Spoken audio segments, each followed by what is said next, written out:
the sad eyes. Don't be discouraged, do I realize it's hard to take courage in a world full of people. You can lose sight of it, and the darkness inside you makes you feel so small. But I see your true colors shining through. I see your true colors. I have a message. Congratulations. I have a message for you. God has sent me to you. I have a message for you. God has sent me to you. Listen, them say, them tell you say you can never be the one. But God say, make I tell you say now you him choose in 1 month, in 1 week. You will sing a new song in 2 days, lesser than you will hear. Congratulations, you're in the glory of God. Congratulations, He has done it for you, and you will come back with a new song to sing. God is good. Yes, you will come again with a new song of praise. God is good. Oh, congratulations, congratulations, congratulations. Say what the Lord has done for you. Congratulations. God is good. Them say that I can never be all that I see. I've seen that God is greater than that. Who can battle with the Lord? No, nobody. Who can change His mind about me? Through many years, in many ways, I have seen His faithfulness ever and ever. Yeah.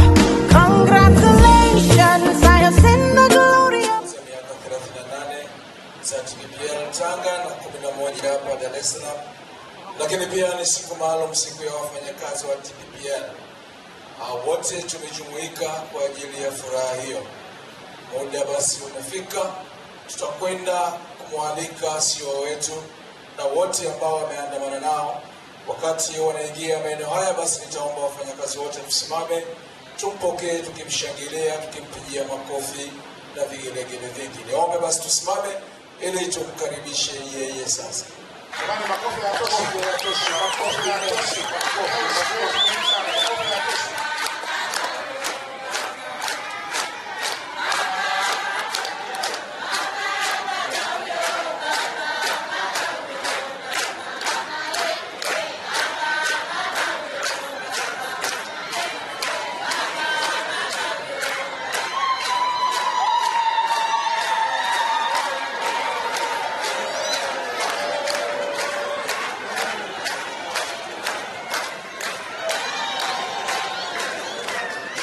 Baada ya kuwakaribisha wakurugenzi wetu hali hapa namna hiyo, naomba bodi ya wakurugenzi tukae na wengine wote tukae tafadhali.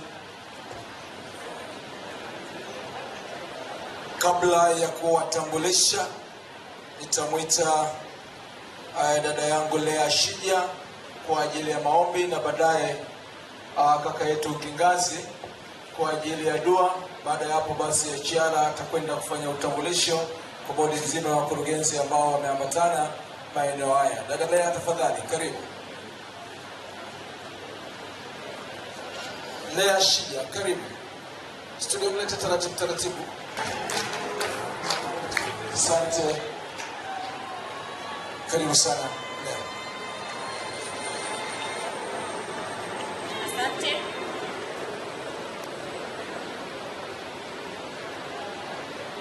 Ni wakati mzuri, natanguliza neno asante kwa ajili ya wakati huu.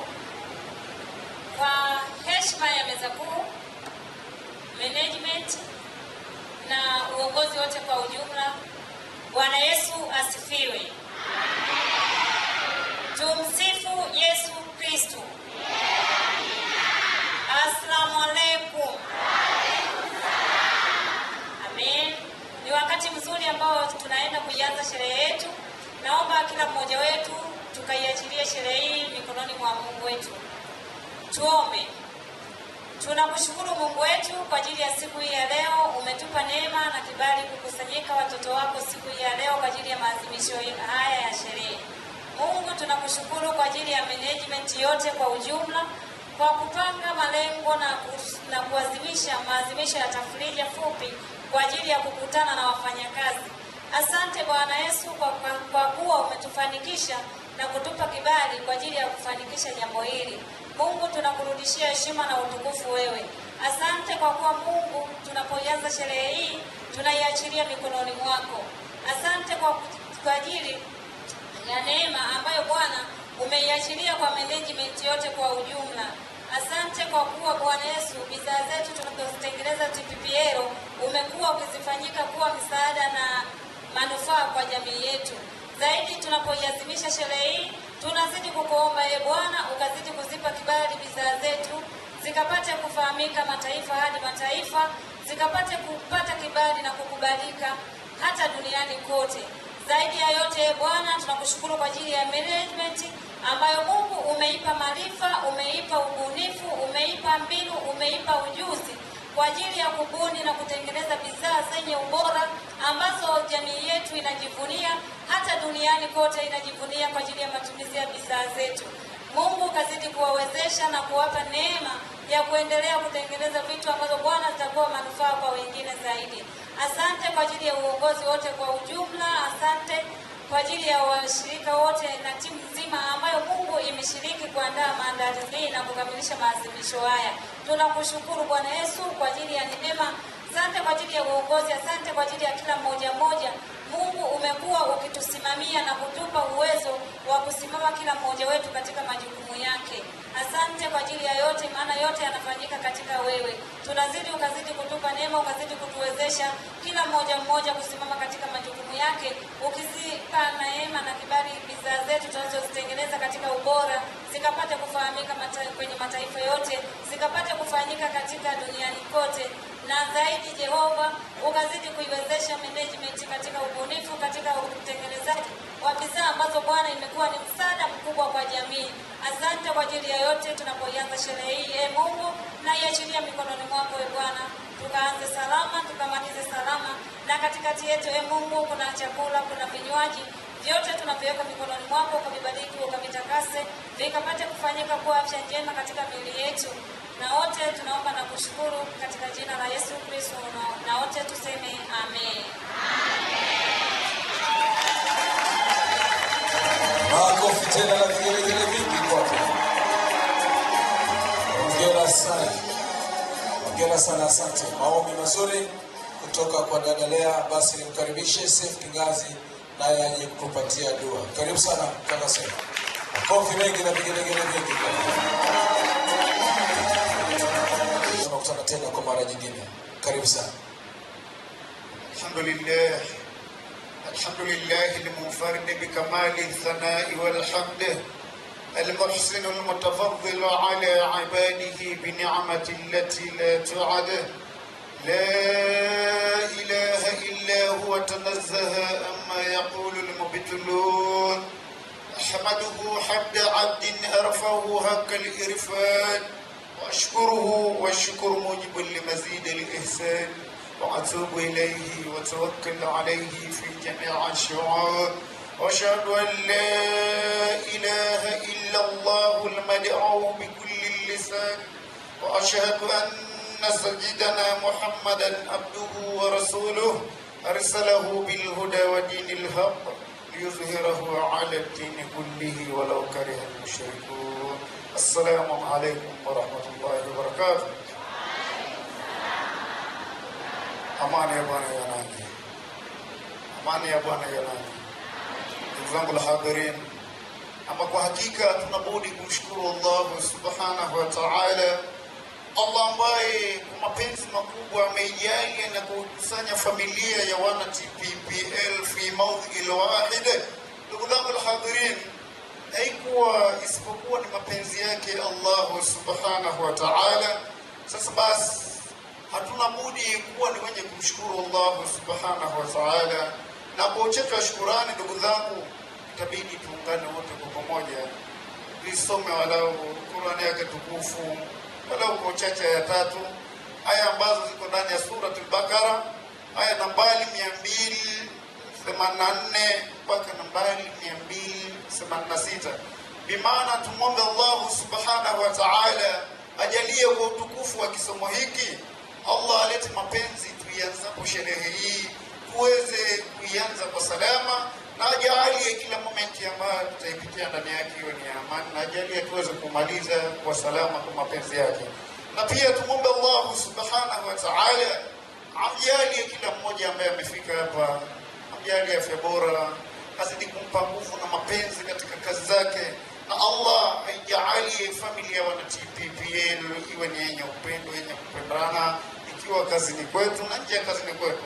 Na pia tumombe Mwenyezi Mungu azidi kuiongoza hii kampuni yetu, azidi kuilinda, kuiongoza, iepushie na majanga mbalimbali. Na pia Allah subhanahu wa ta'ala ajalie hizi product zetu inshallah zizidi kupenya bimaana kitaifa na kimataifa, bikurdatihi wa iradatihi, innahu ala kulli shay'in qadir. Al-Fatiha. Bismillahir Rahmanir Rahim. Alhamdulillahi Rabbil Alamin Ar-Rahmanir Rahim Maliki Yawmiddin. Iyyaka na'budu wa iyyaka nasta'in. Ihdinas-siratal mustaqim. صراط الذين أنعمت عليهم غير المغضوب عليهم ولا الضالين. لله ما في السماوات وما في الأرض، وإن تبدوا ما في أنفسكم أو تخفوه يحاسبكم به الله، فيغفر لمن يشاء ويعذب من يشاء، والله على كل شيء قدير. آمن الرسول بما أنزل إليه من ربه والمؤمنون كل آمن بالله وملائكته وكتبه ورسله لا نفرق بين أحد من الرسل، وقالوا سمعنا وأطعنا غفرانك ربنا وإليك المصير. لا يكلف الله نفسا إلا وسعها، لها ما كسبت وعليها ما اكتسبت. إن نسينا أو أخطأنا ربنا ولا تحمل علينا إصرا كما حملته على الذين من قبلنا ربنا ولا تحملنا ما لا طاقة لنا به، واعف عنا واغفر لنا وارحمنا، واعف عنا واغفر لنا وارحمنا، أنت مولانا فانصرنا على القوم الكافرين. الحمد لله رب العالمين، والصلاة والسلام على أشرف الأنبياء والمرسلين. اللهم انفعنا بالقرآن العظيم، وحدنا بالآيات والذكر الحكيم، واغفر لنا إنك أنت غفور رحيم، وتقبل منا إنك أنت التواب الرحيم. اللهم انفعنا بالقرآن العظيم، اللهم اجعل هذا البلد آمنا مطمئنا، وآمنا في أوطاننا، ولا تؤاخذنا بما فعل السفهاء منا، واقض هوائجنا وحوائج جميع السائلين من المؤمنين والمؤمنات والمسلمين والمسلمات، واختم لنا بخاتمة السادات أجمعين. اللهم جملنا بالعافية والسلام، اللهم جملنا بالعافية والسلام، اللهم اجعلنا تائبين وفي أفرك راغبين، فعاملنا بإحسانك وتولنا بنصرك، وولي أمورنا خيارنا ولا تولي أمورنا شرارنا، برحمتك يا أرحم الراحمين يا أرحم الراحمين يا أرحم الراحمين. ربنا تقبل منا إنك أنت السميع العليم، وتب علينا إنك أنت التواب الرحيم. ربنا اتنا في الدنيا حسنة وفي الآخرة وصل اللهم على سيدنا محمد وعلى آله وصحبه وسلم. الحمد لله رب العالمين. Asante. Makofi na vigelegele vingi kwake. Asante. Hakika umetendea vyema kwa mtukufu. Makofi tena na vigelegele vingi kwake. Asante. Basi baada ya dua hiyo kutoka kwa ndugu yetu Seif, tukaribishe Charles Team Kagosi kwa ajili ya kutambulisha uongozi mzima ambao uko mbele yetu. Wafanyakazi kama mmelala kidogo. Leo ni siku yetu, kila mmoja afurahie kwa namna ya pekee yake. Napenda kutumia nafasi hii kuwakaribisha wafanyakazi wenzangu wote kwenye siku yetu hii muhimu ya TPPL Day. Hivyo bila kupoteza muda, naomba nitumie nafasi hii kuwatambulisha meza kuu pamoja na baadhi ya wakuu wa idara, lakini na wafanyakazi wenzangu wote. Leo imekuwa siku muhimu zaidi kwa sababu tumejumuika na mzee wetu mzee Noshadi.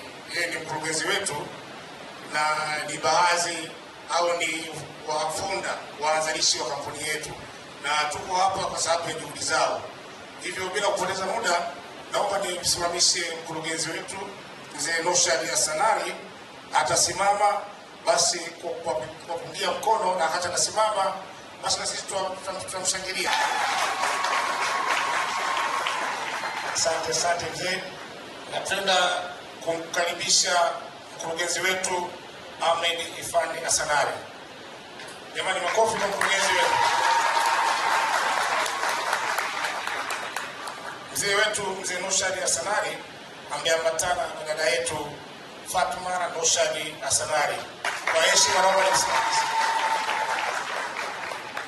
Lakini nitumie nafasi hii kumkaribisha mtendaji wetu mkuu ambaye ni CEO wetu hapa, Mr. Mohamed Vakili. Karibu.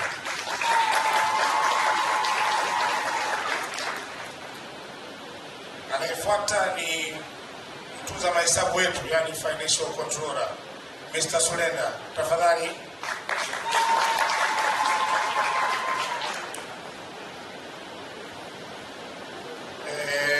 Napenda kutumia nafasi hii kuwatambulisha baadhi ya wakuu wa idara ambao tuko nao hapa. Tuna mkuu wa idara ya masoko ya mauzo ambaye ndio injini yetu. Tuko hapa kwa sababu wanauza sana, watafuta masoko. Basi nimtambulishe Mr. Navili, tafadhali.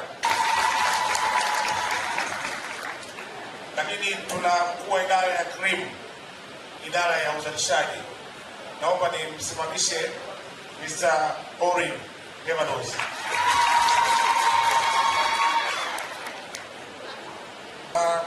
Namtambulisha mkuu wa idara ya plastic au bottle department, Mr. Sunili.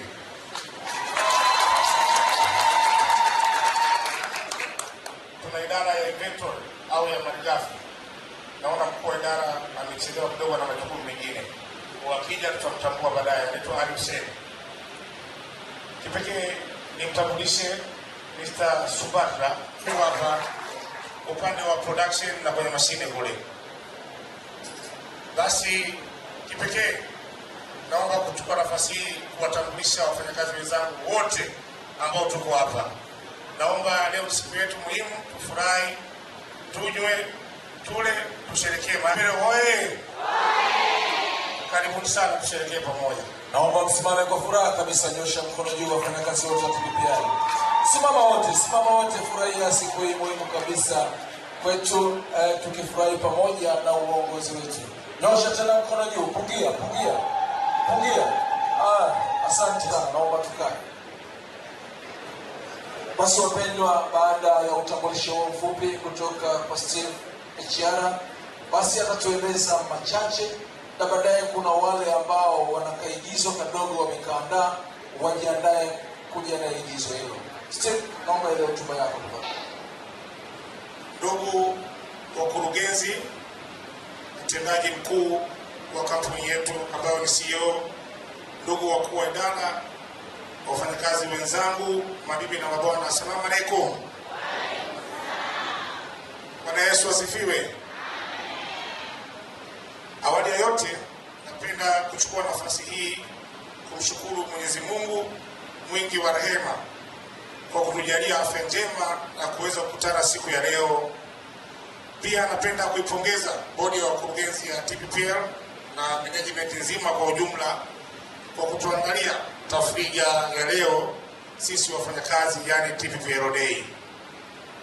TPPL Day. Naona kama mmelala. Hii imekuwa ni mwendelezo wa utamaduni wa kampuni yetu kufanya tafrija kila baada ya miaka mitatu. Na ikumbukwe tulifanya sherehe kama hii mwaka 2020 na baadaye tukafanya mwaka 2023, na mwaka huu tunasherehekea miaka 38 ya kampuni yetu ya Tanga, lakini na miaka 11 ya kampuni yetu ya Dar es Salaam. Tunaposherehekea sherehe yetu hii inatupa nafasi sisi wafanyakazi kujitafakari sisi binafsi katika mambo makuu matatu. Jambo la kwanza ni kujua tumetoka wapi, lakini jambo la pili, tupo wapi na tunaelekea wapi. Tumetoka wapi inatukumbusha historia yetu, tulipotoka, kwa maana ya kuanzishwa kwa kiwanda chetu, kwani wakati tunaanza kiwanda chetu uzalishaji ulikuwa na wafanyakazi wachache sana, wakiwa chini ya 100. Lakini pia mazingira tuliokuwa nayo hapo zamani ni tofauti na mazingira ya sasa, kwa maana mazingira yamebadilika kutokana na uboreshaji wa kiwanda chetu kwa kujenga majengo mapya mbalimbali. Wale ambao tuna zaidi ya miaka 10 wanajua tulianza vipi hapa. Mazingira yalikuwa tofauti, lakini Mungu amesaidia kutokana na kiwanda chetu kuwa, basi majengo yameongezeka. Hivyo tunamshukuru Mungu kwa tulipofikia. Pia kampuni yetu imeweza kutoa misaada kwa jamii kama vile mitambo ya kupozea maji ya kunywa kwenye shule zetu zote za Vingunguti pamoja na hospitali za serikali. Lakini tumeweza kusaidia madawati kwenye shule zetu za Vingunguti. Tumeweza kutoa sanitizers wakati wa mlipuko wa magonjwa ya corona kwa walimu na wanafunzi 206,100 kwenye manispaa yetu ya Ilala. Jamani, makofi tafadhali. Lakini pia tuligawa sanitizer kwenye misikiti mbalimbali pamoja na makanisa mbalimbali ili kujikinga na gonjwa ambalo lilitokea miaka ya nyuma na corona. Lakini pia uongozi wetu umeweza kufanya mambo mbalimbali na kupata tuzo mbalimbali kutoka kwenye taasisi za serikali. Mambo ambayo imefanya kwa sisi wafanyakazi, yani wanajamii ya TPPL, ni kama ifuatavyo. Tumeweza kuajiri watumishi mbalimbali kulingana na uhitaji wa kampuni, kuboresha mazingira ya wafanyakazi, kulipa mishahara kwa wakati, kulipa stahiki za wafanyakazi kama NSSF, WCF na mifuko mingine. Tumeanzisha utaratibu wa kuwa na wafanyakazi bora wa kila mwezi. Sisi wote ni mashahidi, mwezi ulioisha tulikuwa na tafrija fupi hapa ya kutoa zawadi kuwa na wafanyakazi bora wa kila mwezi. Na hiyo yote kwa sababu ni kujenga si wafanyakazi tuweze kufanya kazi kwa bidii. Kwa hiyo napenda kuwaambia rasmi kwamba hiyo itakuwa ni endelevu, sio kwamba imeishia mwezi unaisha. Kwa kila mwezi, kwa yote ni manufaa ambayo yamefanyika kwenye uongozi wa TPPL kwa ujumla. Lakini pia tumeweza kupata tuzo mbalimbali. Ikumbuke mwezi wa 4 tulikuwa na kilele cha siku ya usalama mahali pa kazi ambayo yalifanyika mjini Njombe. Hivyo tulibahatika kupata tuzo ya OSHA mwezi wa 4 hapo. TPPL wewe. Lakini tuliweza kupata tuzo kutoka FCC. Pia tumeweza kusajili kampuni yetu kwenye level ya ISO, na sasa tupo kwenye mchakato wa kusajili kwenye level ya GMP, yani Good Manufacturing Practice. Kwa yote ni manufaa makubwa ambayo yanafanyika kwenye kampuni yetu, lakini sio sisi tu, ni kwa sababu tunafanya kazi kwa pamoja. TPPL oye! Tupo hapa. Hii inaonyesha uhalisia wa mahali tulipo kwa sasa kwa maana idadi ya wafanyakazi ambao kwa sasa imefikia takribani wafanyakazi 500 na zaidi kwenye kiwanda chetu cha Dar es Salaam, na kiwanda chetu cha Tanga kina wafanyakazi zaidi ya 2500. Jamani, makofi kwa kufaa hayo kwa ajili ya wafanyakazi zaidi ya 3000. Na hiyo ikijumlisha wafanyakazi wa TPPL, lakini tuna kampuni za outsourcing. Kwa hiyo kwa jumla nzima tuko zaidi ya watu 3000. Na hiyo wafanyakazi tuliowaajiri au zaidi ya 3000 inajumlisha wafanyakazi wa dini zote, kabila zote, wanawake kwa wanaume, pamoja na watu wenye ulemavu, kwani hii imekuwa ni sera ya kampuni. Lazima na sisi tuwajali ndugu zetu wenye ulemavu, tuweze kufanya kazi pamoja. Kwa kusema hivyo, kwa ujumla kiwanda chetu kimepiga hatua. Kwa sasa ipo haja ya sisi wafanyakazi kujipongeza kwa juhudi kubwa ambazo tumezitoa kwenye kampuni yetu. TPPL wewe,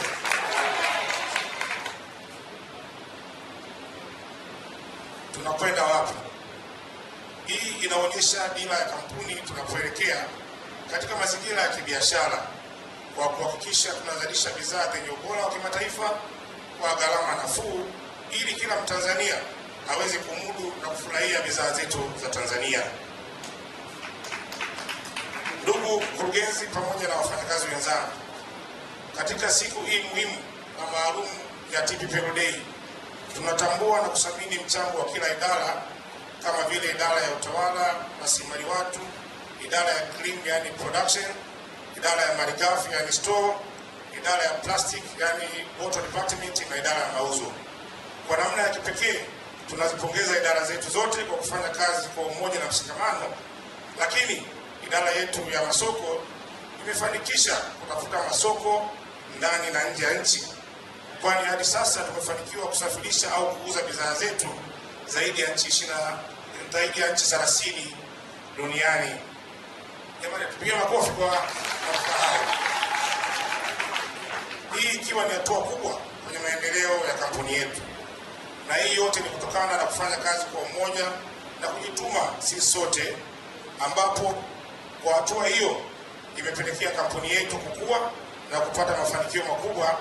Na ndio maana leo hii tuko hapa, uongozi wetu umeamua kutuandalia tafrija hii ili tufurahi mafanikio ya kampuni yetu kwa pamoja. Napenda kuongelea swala la michezo. Ndugu wafanyakazi wenzangu, michezo ni furaha, michezo ni afya, lakini michezo ni umoja pia, unatujenga kuwa pamoja sisi wafanyakazi.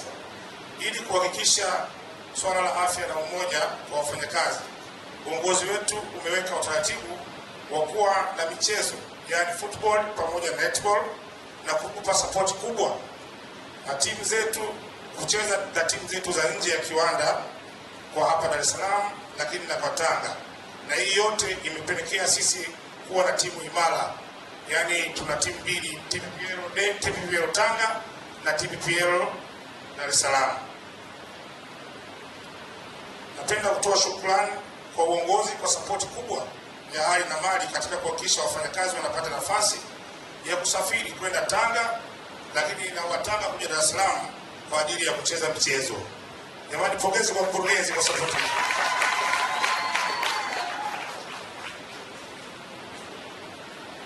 Ndugu mkurugenzi, asiyeshukuru kwa kidogo hata akipewa kikubwa hawezi kushukuru. Kwa niaba ya wafanyakazi wenzangu, napenda kutoa shukrani na pekee kwa kutupatia sisi wafanyakazi chakula kutoka kiwandani bila malipo ya aina yoyote, kwani sisi sote ni mashahidi na tumeungana na kampuni nyingi hapa Vingunguti. Tunaona ikifika wakati wa chakula wafanyakazi wanavyohangaika mtaani kutafuta chakula, lakini sisi tunapata vyakula bila kulipia, bila kuchangia gharama yoyote. Hivyo tunatoa shukrani na tunaomba uendelee kuwa na moyo huo wa utoaji, na Mungu atakurudishia pale unapopunguza. Jamani, makofi kwa Mungu. Shukrani kwa kamati ya maandalizi. Napenda kutoa shukrani zangu za dhati kwa kamati tendaji iliyofanikisha kuandaa sherehe yetu hii, ambayo ikiongozwa na mkurugenzi wetu Mr. Ahmed Irfan Hassanali pamoja na wajumbe wote waliohusika kwa namna moja ama nyingine kuandaa shughuli yetu ya TPPL Day au Family Day ya TPPL. Mwisho kabisa, nirudie kushukuru bodi ya wakurugenzi, mtendaji mkuu wa kampuni pamoja na wafanyakazi wenzangu kwa kuendelea kufanya kazi kwa umoja na mshikamano na kujituma kwa hali ya juu ili kuweza kufanikisha malengo ya kiwanda chetu. Asanteni sana kwa kunisikiliza, na hii ndio hotuba yangu. Makofi mengi. Hongereni sana wana TPPL, lakini pia nikazie pale ambapo Chala wamezungumza. Tunatembea kwenye makampuni mengi, lakini ni makampuni machache sana wafanyakazi wanapewa ofa ya chakula kwenye kampuni sana. Wapendwa wafanyakazi wa TPPL, bodi nzima ya wakurugenzi, basi baada ya maneno hayo mazuri kutoka kwa Chala, naomba niwakaribishe wale waliotuandalia kaigizo kadogo tu ili tuweze kufurahi mahali hapa. Karibuni wale wa maigizo tafadhali.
Umechelewa wapi shoga yangu mpaka wasukuma na kushinda? Hebu mwaga shemeji, hebu sogea hapo. Yaani hata shemeji wewe umekosea. Yaani uchebe kama huu. Jamani, kuna aftershefu. Shemeji unafeli wapi? Unapiga mzee mwenyewe ujiangalie. Wewe jioni unachelewa wapi? Kampuni ipo. Sio Afrika Mashariki yote. Vipodozi vipo. Nyumba hadi nyumba. Wewe msukuma. Mwambie. Jamani shoga wangu na wewe unanitabisha.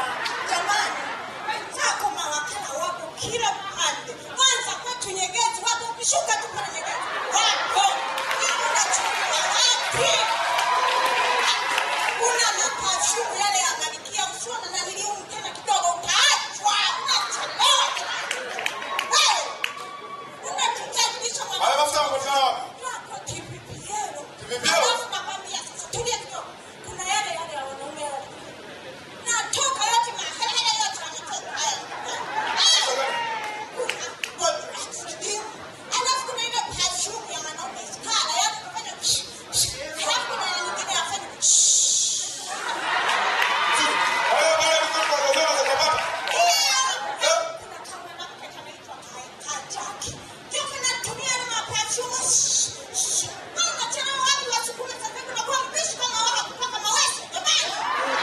Chukua mafuta. Sio shemeji. Mpe mkono. Mpe mkono. Umemsamehe. Tunatoka hapa tunaenda wapi? TPPL. Jamani.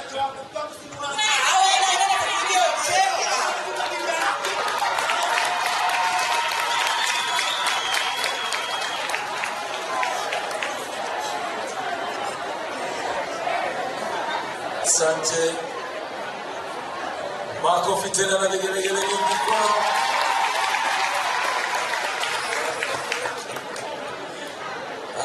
Jambo jema sana.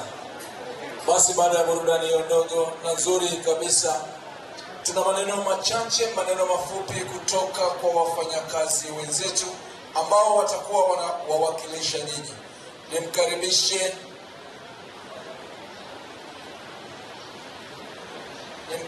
Christopher Limo kwa maneno machache kwa niaba ya wafanyakazi wote. Lakini pia Hanifa Bakari ujiandae.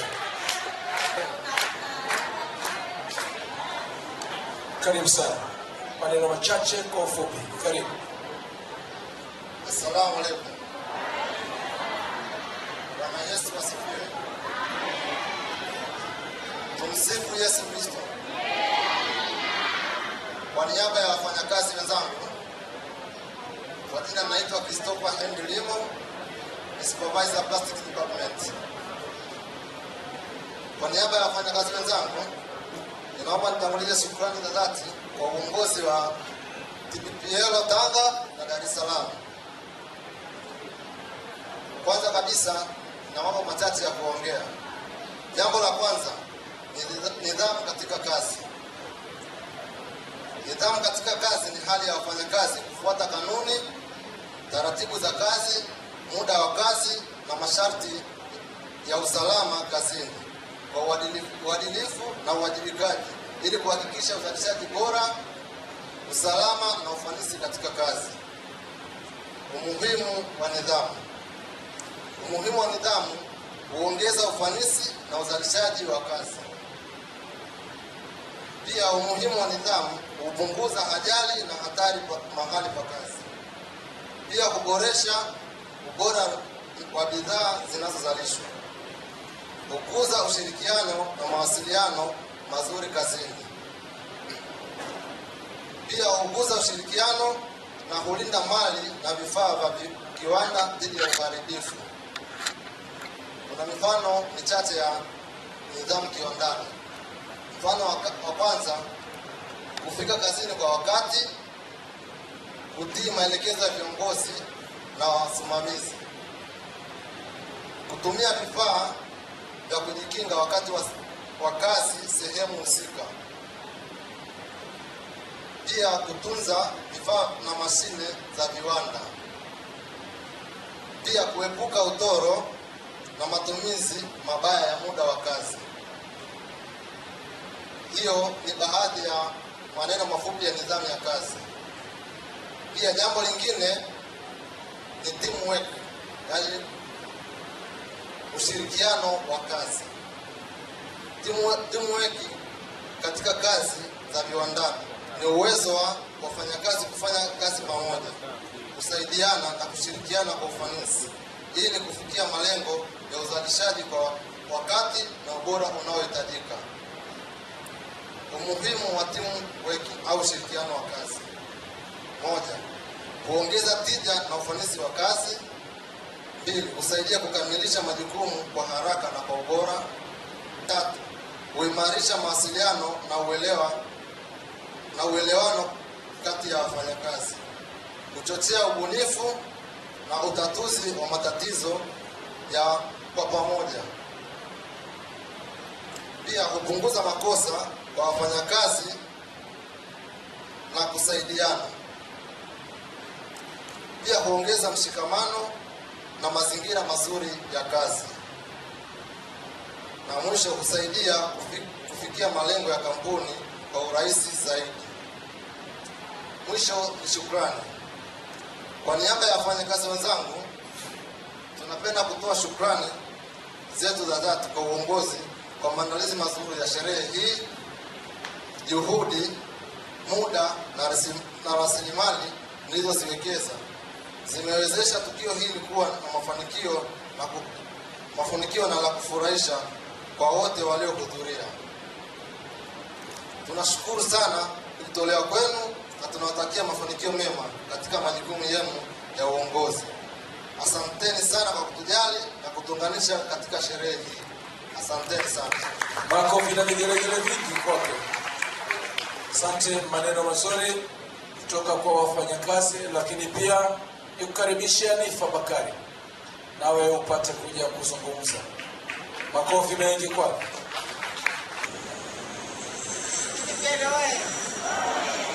Mbona mmechoka? Kama kidogo mmelegea kidogo, jamani, Kipipeli oye! Sisi mmekunywa na keki au bado? Jamani, mjusi mmekunywa bado? Basi naomba tuchangamke jamani. Ndugu wakurugenzi, mtendaji mkuu na mtawala wa fedha, wafanyakazi wenzangu, wageni waalikwa, mabibi na mabwana, assalamu alaikum wa rahmatullahi taala barakatuh. Msifu Yesu Kristo. Bwana Yesu asifiwe. Asante. Awali ya yote tumshukuru Mwenyezi Mungu, alhamdulillah rabbil alamin. Sio kwa ujanja wetu, ni kadari ya Allah. Leo hii tumekutana kwa pamoja. Napenda tena kushukuru kupata fursa hii kuongea na ndugu zangu. Sina mengi ya kusema, ni nasaha ndogo tu, lakini ina faida kama ukisikiliza na ukifuatilia. Sisi sote tumekuja hapa kutafuta maisha. Tunaungana watu tofauti tofauti, kabila tofauti, dhehebu na kila kitu. Hivyo katika maisha kuna mambo manne ambayo nafahamu mimi kwanza. Kama kuna wengine inshallah, lakini nafahamu mimi mambo manne. Uvumilivu na kwanza, uaminifu, jitihada na ibada. Hivi vitu ukivizingatia utaweza kupambana na maisha kwa kila nyakati ambayo utakayopitia.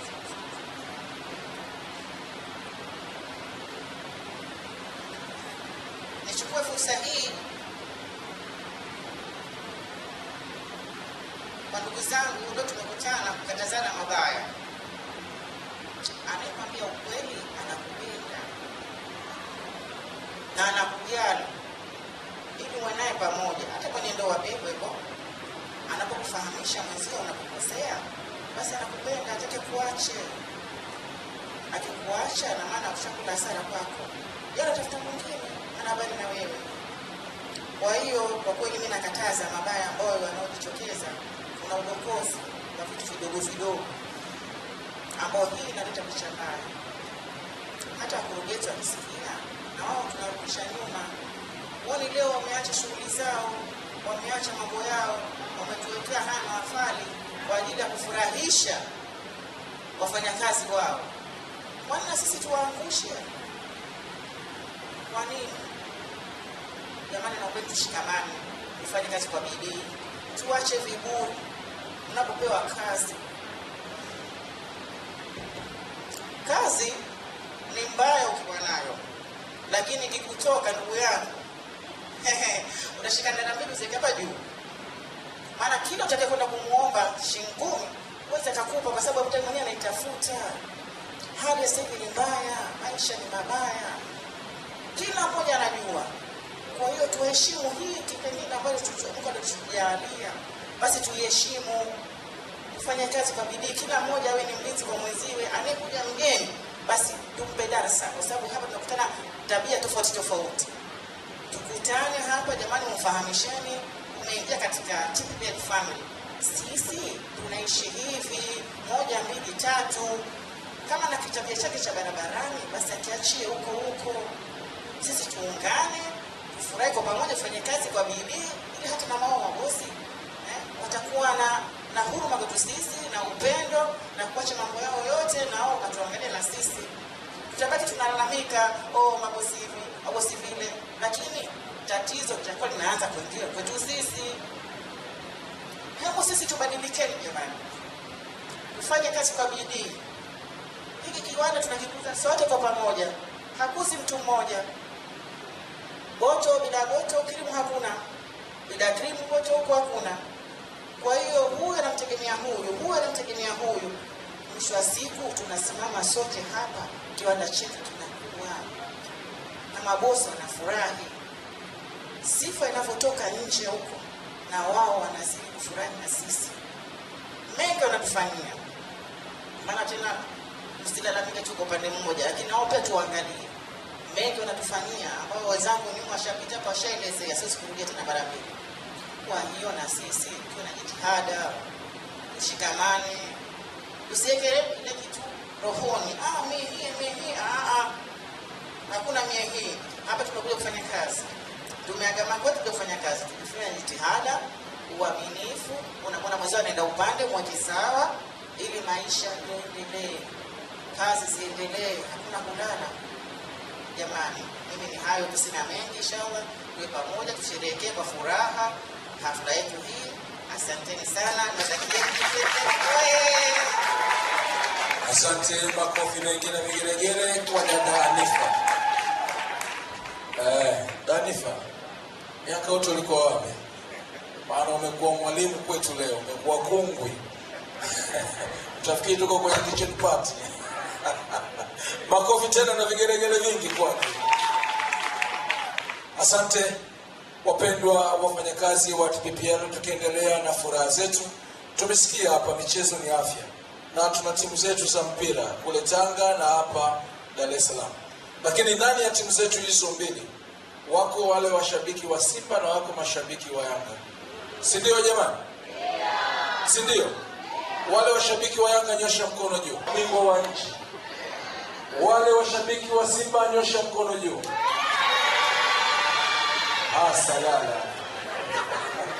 Kurugenzi tutatusamehe kidogo tu. Leo tutatusamehe maana tunataka tuonyeshe furaha yetu. Wale wapenzi wa Simba, hebu simama juu. Simama juu wapenzi wa Simba. Simama juu. Ndio wapenzi wa Simba. Na ikiwezekana njoo hapa mbele.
wanakuwa.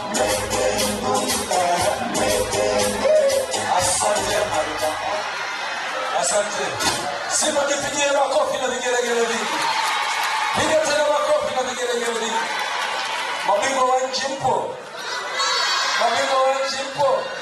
Simama juu mabingwa wa nchi. Basi silete mabingwa wa nchi.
Naomba basi kwa makini we Mangungu, kuwa makini nao.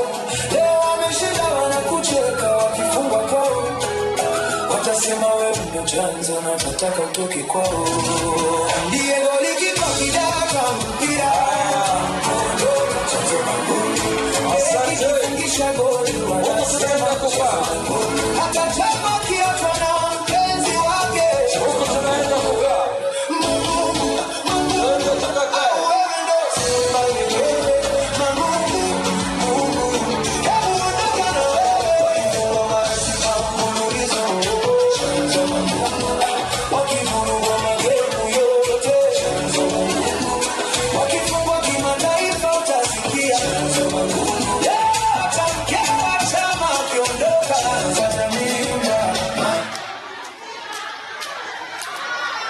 Asante. Tujipigie tena makofi na vigelegele vingi. Asante sana mabingwa wa nchi. Kwa utulivu tumkaribishe mkurugenzi aweze kuzungumza nasi maneno machache. Naomba wote tuwe watulivu sasa. Ichara naomba mkaribishe yeye ili tuweze kupata maneno kutoka kwake.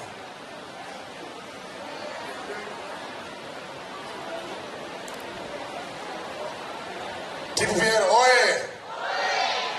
Nafikiri tumefurahi. Simba na Yanga oye! Bila kupoteza muda, napenda kutumia nafasi hii kumkaribisha mkurugenzi wetu kwa ajili ya hotuba kwa sisi wafanyakazi. Mkurugenzi, karibu sana.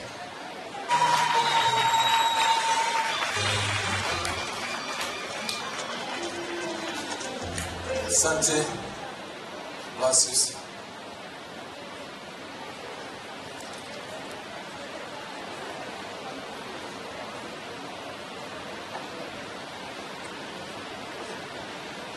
TPPL oye! Habari za asubuhi. Wakurugenzi wenzangu, wakuu wa idara, wakuu wa vitengo, wasimamizi, wafanyakazi wenzangu, mabibi na mabwana, Asalamu alaikum. Bwana Yesu asifiwe.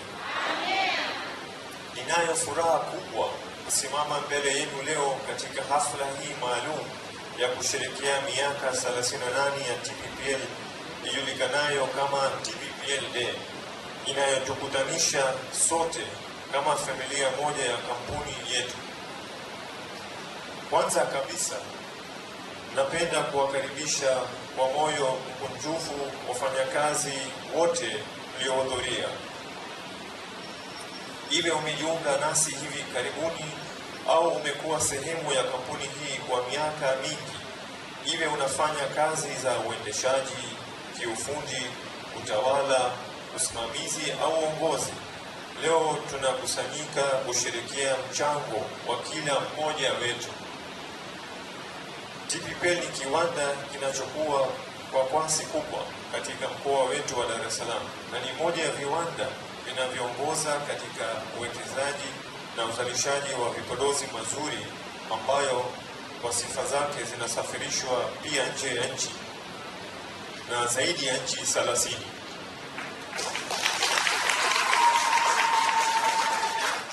Management na wafanyakazi wa TPPL tuna haki ya kujivunia sana kwa sababu tumekutunukiwa tuzo mbalimbali kutoka taasisi za serikali kama OSHA, GCLA, TRA, FCC na AEO. Vile vile nina furaha kubwa kuwajulisha kuwa TPPL ni kiwanda ya kwanza katika uzalishaji wa vipodozi mazuri nchini kutunukiwa cheti cha kampuni zenye ubora wa kimataifa yani ISO. Na kama Kaguso alivyosema, na tunafanyia kazi tupate karibuni tuzo ya GMP. Hafla kama hii haitokei kila siku. Kwa kweli ni tukio maalum linalofanyika mara moja katika kipindi cha miaka kadhaa. Hiyo ndiyo sababu leo ni siku ya kipekee sana kwetu. Ni fursa ya kuacha kwa muda shughuli zetu za kila siku, kukutana pamoja, kufurahia mafanikio yetu na kuthamini watu ambao wameifanya kampuni hii kufika ilipo leo. Tunapozungumzia mafanikio ya kampuni yetu, mara nyingi tunaweza kuangalia takwimu, malengo yaliyofikiwa, miradi iliyokamilika na maendeleo yaliyopatikana. Lakini nyuma ya mafanikio hayo yote kuna watu. Kuna nyinyi wafanyakazi ambao kila siku mnajitolea kwa dhati. Nafanya kazi kwa bidii, natatua changamoto mbalimbali na kuhakikisha kampuni inaendelea kusonga mbele. Leo ningependa kusema asanteni kutoka moyoni. Asanteni kwa kujituma kwenu, asanteni kwa uaminifu wenu, asanteni kwa uvumilivu na ustahimilivu wenu. Asanteni kwa mchango mkubwa ambao kila mmoja wenu ameutoa katika mafanikio ya kampuni yetu. Kila nafasi ya kazi ina umuhimu wake. Kila mfanyakazi ana thamani yake. Mafanikio ya kampuni hii si matokeo ya juhudi za mtu mmoja au idara moja pekee, bali ni matokeo ya ushirikiano wa sisi sote tukifanya kazi kwa lengo moja. Katika miaka iliyopita tumekutana na changamoto mbalimbali. Tumepitia mabadiliko mengi, lakini tunaendelea kusonga mbele na kukua. Mafanikio hayo yasingewezekana bila kujitolea kwenu, weledi wenu na moyo wenu wa kazi. Mmechangia kujenga sio tu kampuni yenye mafanikio, bali pia mazingira ya kazi yanayothamini ushirikiano, heshima na ubora. Leo pia ni siku ya kuimarisha mahusiano yetu, ni siku ya kufahamiana zaidi, kubadilishana uzoefu, kufurahia pamoja na kujenga kumbukumbu nzuri zitakazodumu kwa muda mrefu. Nawahimiza wote kushiriki kikamilifu katika michezo, burudani na shughuli mbalimbali zilizoandaliwa ili kufanya siku hii kuwa ya kipekee. Pia ni vyema tuwatumbue wakuu walioongoza katika kuleta mfumo ya ERP na job automation na AI. Nafahamu wote siku hizi nini maana ya AI, wakiongozwa na Bwana Surendra na Munawar, wa kushirikiana na management, wakuu wa idara na supervisors wote. Kwa upande wa management na kuchukua nafasi huu kuwapongeza na wale wote walioshirikiana nao. Inabidi nifupishe kwa sababu ya mlolongo wa zawadi zinazotakiwa kutolewa katika sherehe hii ya leo, ambayo hakutatoka mtu bila zawadi.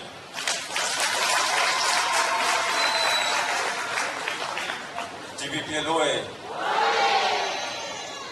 Tumeagiza zawadi hizi kutoka nje ya nchi kama feni, pochi za wanaume na wanawake, saa za ukutani na chupa safi ya maji yenye nembo ya TPPL. Licha ya wale wote ambao watapewa zawadi za wafanyakazi au wasimamizi bora au wa muda mrefu, kwa sababu ni kawaida katika sehemu ya kazi watu kuongoza katika ufanisi au kujitolea, lakini haina maana kampuni inapuuza mchango wa waliobaki kama wafanyakazi wa TPPL. Kwa sababu za usalama wa wetu sote na hasa wafanyakazi ambao pia wanaishi mbali, tumeamua kuzituma zawadi za kipesa moja kwa moja katika akaunti zenu za benki hapo leo.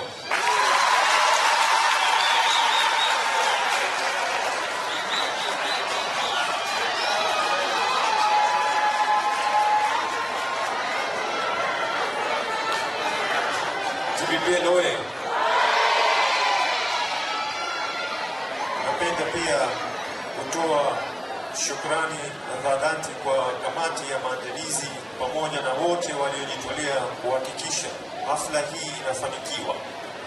Kazi yenu kubwa imewezesha sisi sote kukutana hapa leo. Tunapoangalia mbele, tuna sababu nyingi za kuwa na matumaini. Tuna malengo makubwa, tuna fursa nyingi na tuna uwezo mkubwa wa kufikia mafanikio makubwa zaidi. Kwa vipaji, uzoefu na mshikamano uliopo ndani ya kampuni yetu, nina imani kubwa kwamba mafanikio yetu makubwa zaidi bado yapo mbele yetu.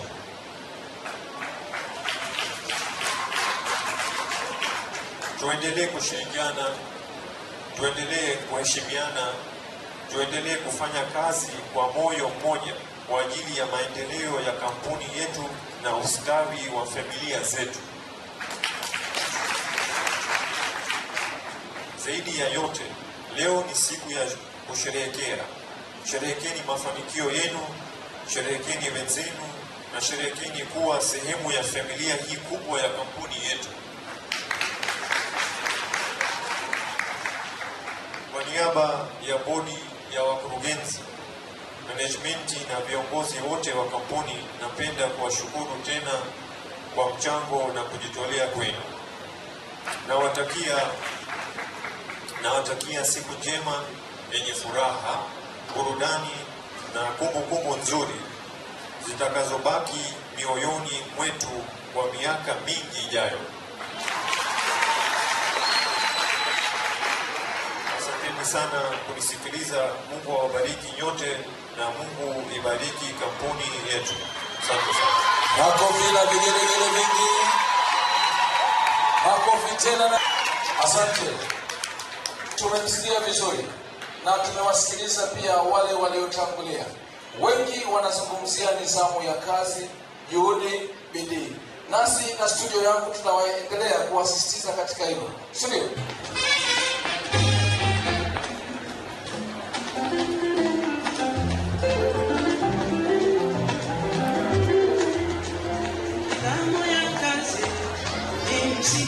Unga mkono juu. Viongozi na wafanya kazi lazima wote tuendane. Nidhamu ya kazi ni msingi mafanikio mema kazini. Viongozi na wafanya kazi lazima wote tuendane. Migogoro na migongano ya kazi ni ukosefu wa nidhamu. migogoro na migongano ya kazini ni ukosefu wa nidhamu. Sikiliza kwa makini.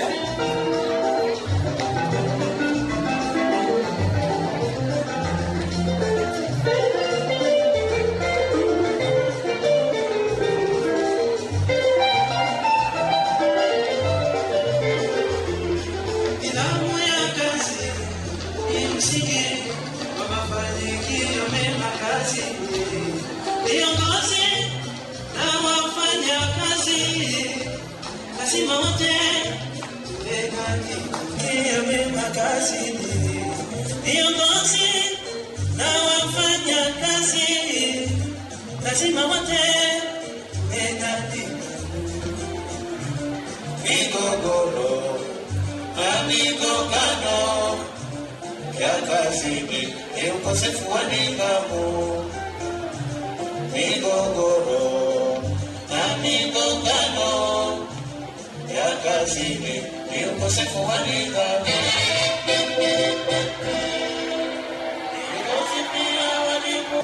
Viongozi pia wajibu wenu mkubwa ni kulinda heshima.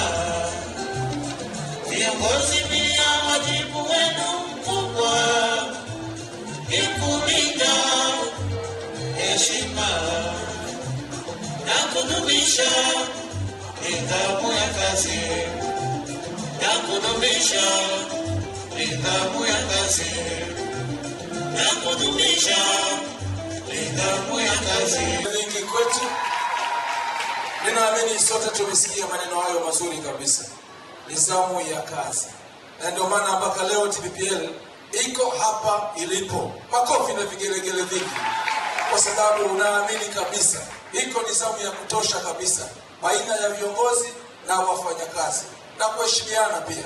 Inaonekana tunaheshimiana sana. Jipongezeni, jipigeni tena makofi na vigelegele vingi. Basi unafika ule wakati ambao sio wetu alituambia kutakuwa na wale wafanyakazi ambao watapewa zawadi special kidogo, lakini si special sana, kwa maana wote ni sawa, tunategemeana.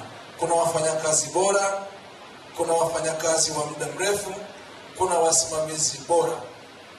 Basi Steve atatuongoza katika zoezi hilo. Tutaanza na wafanyakazi wa muda mrefu. Ukisikia jina lako unakuja hapa mbele. Basi Steve, tuongoze katika hilo. Sasa tunaenda kwenye hatua ya ugawaji wa zawadi. Kama mkurugenzi alivyosema kwamba hakuna mfanyakazi ambaye atatoka tupu. Kwa hiyo yawezekana mtu hautakuwepo kwenye listi hii, lakini kabla ya kufika mchana unaweza ukaangalia kwenye simu yako kuna nini, si ndio? Watu wengine tumekuja hatuna nauli hapa, kwa tunategemea hizo hizo. Sawa, basi tunaanza na wafanyakazi wa muda mrefu. Kwenye zawadi za wafanyakazi waliofanya kazi muda mrefu ni Steven Kagoso. Anapokea cheti. Makofi na vigelegele vingi kwake.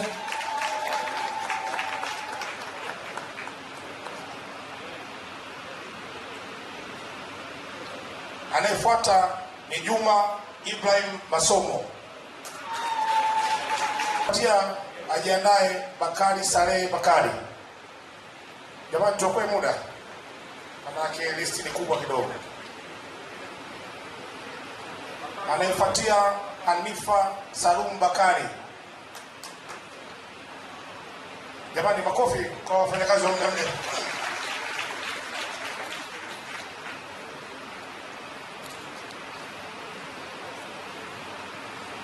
Anayefuatia Yahaya Hasani Juga.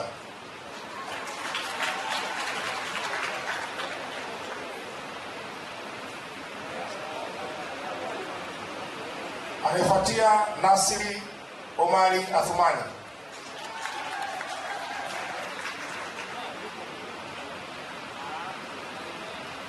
Anayefuatia Leonard Maiko Maruzuku. Lakini ajiandae Jumanne Hamisi Ukali. Jamani, tuwashangilie.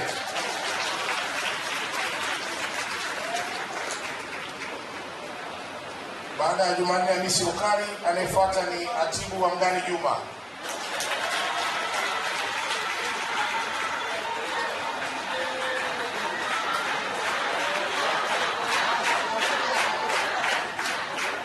Lakini ajiandae Ali Hamisi. Shika pale kwanza vizuri. Ali Hamisi.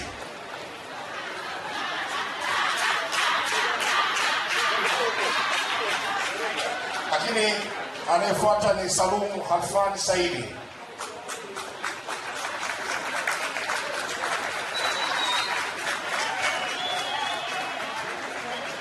Anayefuatia ni Ismaili Rashidi Abdulrahman.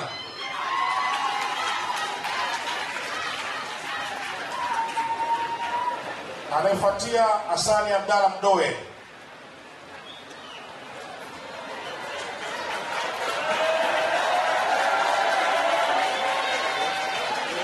Anayefuatia Mbaraka Selemani Hasani.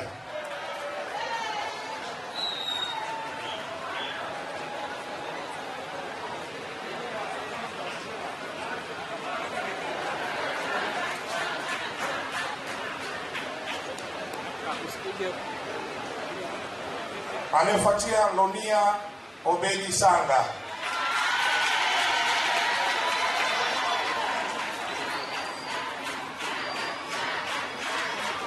Anayefuatia Naomi Martin Alphonse.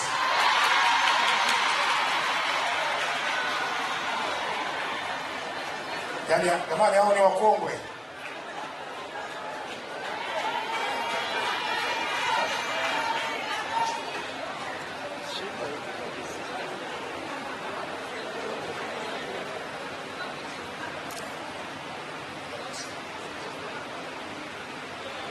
Sogea hivi kidogo. Sogea hapo, yani huo mnatazama huko. Anayefuatia Tatu Ramadhani Mohamed.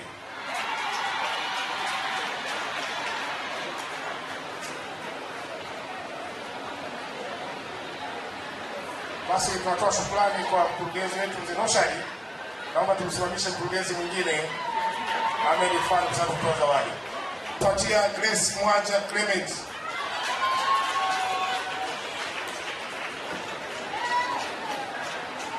Lakini ajiandae Zena Saleh Waziri.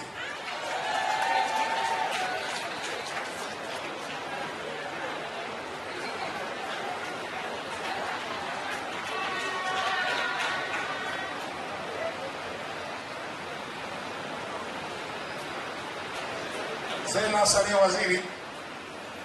Anayefuatia ajiandae Stamili Mohamedi Wasabu.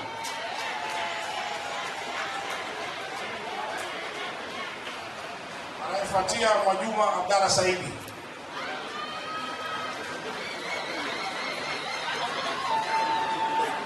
Lakini ajiandae Mariamu Hamisi Misunga.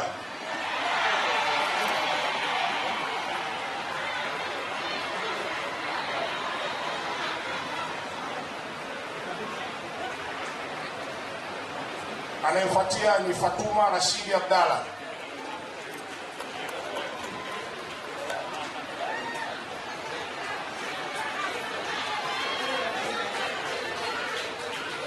Anayefuatia ni Mariam Thabiti Juma.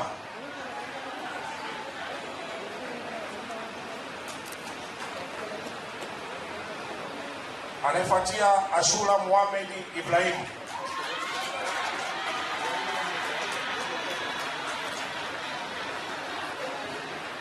Lakini ajiandae Bakari Ali Rukwama.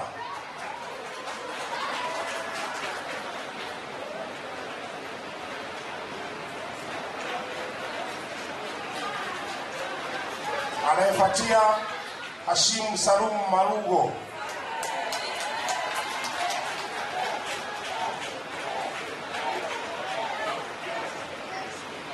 Anayefuatia Biliuda Jafari Ramadhani.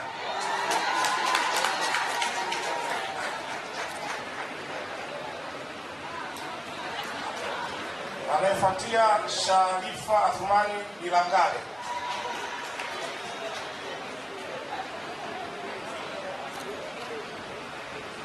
Anayefuatia Zubeda Omar Bakari.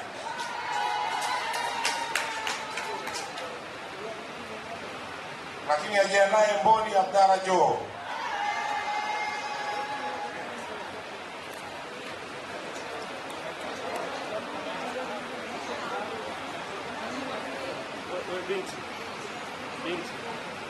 Binti, wewe unaangalia vipi? Asante ndugu mkurugenzi, naomba wanaofuatia watapewa na mtendaji mkuu wa kampuni ya CEO Adija Abdalla Simba. Lakini ajiandaye Rahma Shabani Zonga.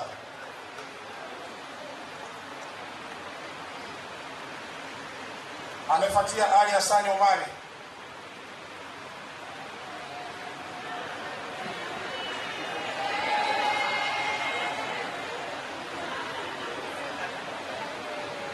Anayefuatia Mwajuma Masudi Chimba.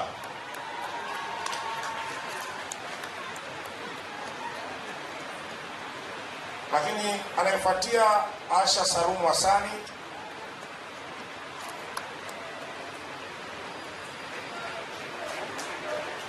Ajiandaye Nasma Idi Saidi.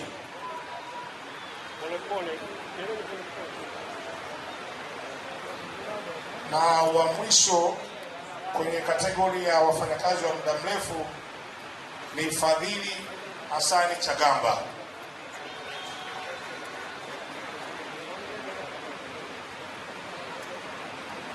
Asante.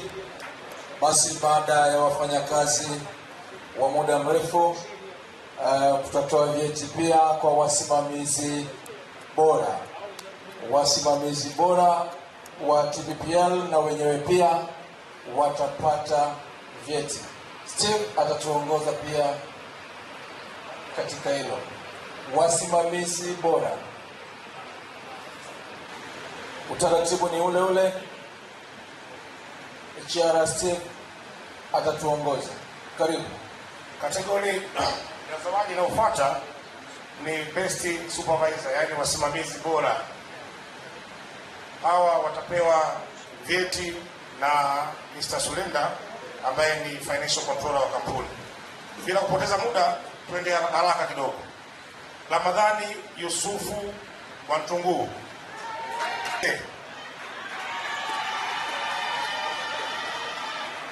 Anayefuata Habibu Athumani Ngoda.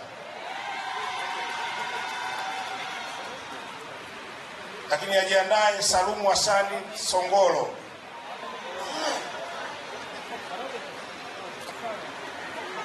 Anayefuata Juma Ibrahim Masomo. Anayefuata Leonard Michael Maruzuku.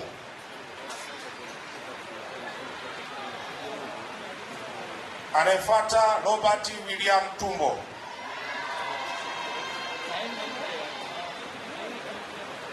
Anayefuata Lea Shija Mabula.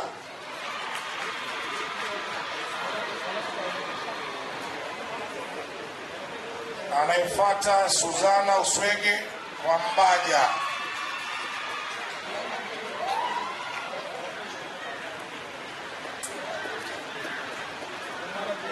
Anayefuata Mwanahamisi Hussein Salim.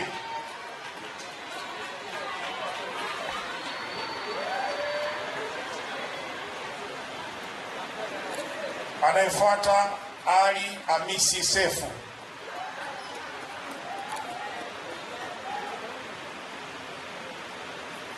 Anayefuata Amani Joni.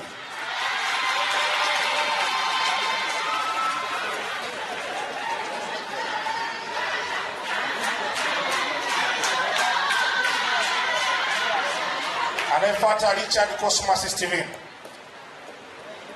Richard Cosmas Steven. Anayefuata Jumanne Amili Sechambo.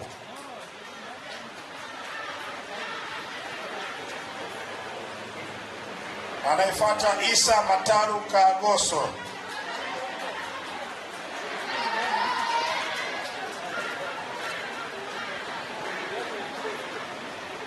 Asante.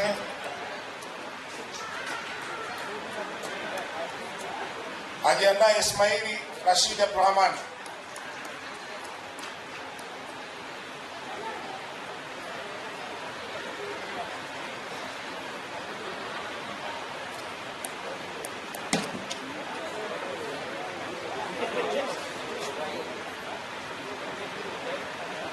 Asante. Anayefuata William John Taji. Ajiandae Seif Mohamed Kingazi.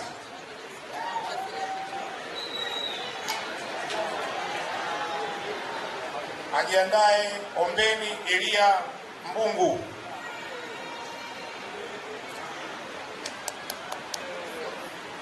Anayefuata Christopher Henry Limo.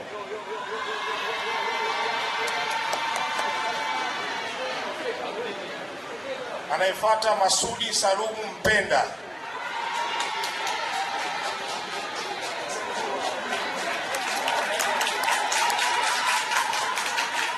Anayefuata Mohamed Ahmad Hussein.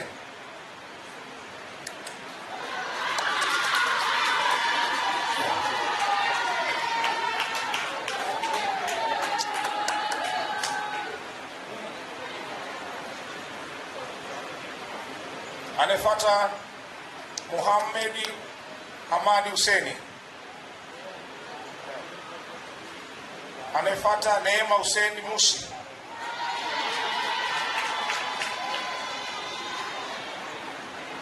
Ajiandae Queen Henry Limo.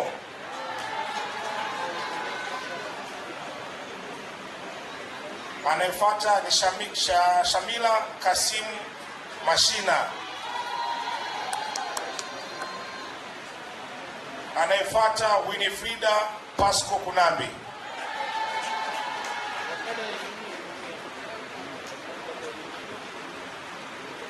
Anayefuata Joseph Gabriel Maria.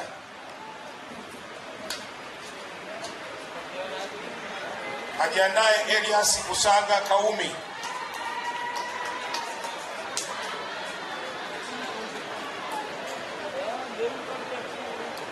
Anayefuata Ramadhani Hamisi Matimbwa.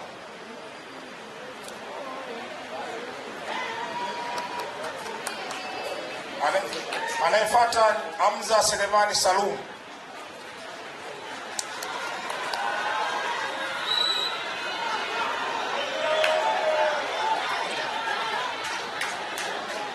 Na wa mwisho kwenye kategori hii ya viongozi bora ni Vincent Wallace Kiondo.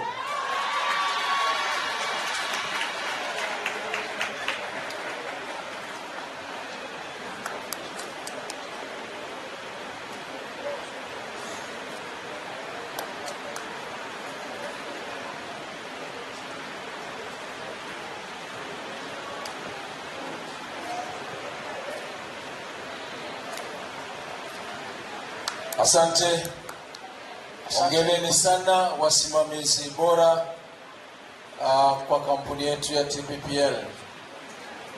Wanaofuata sasa wafanyakazi bora. Wanaofuata sasa ni wafanyakazi bora. Naomba Charles Steve tuongoze katika hilo. Kategori inayofuata ni wafanyakazi bora, na watagaiwa vyeti na wakuu wa idara. Tutaanza na Mr. Oren. Karibu wapatia vyeti. Wa kwanza ni Fatuma Rashidi Abdalla. Fatuma Rashidi Abdalla. Mohamed Mwasabu. Tuchangamke kidogo. Anayefuata ni Hashim Salum Malungo.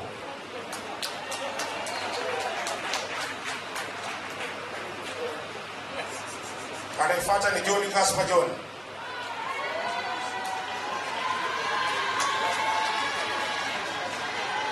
Ajiandae Juma Hafani Msonge.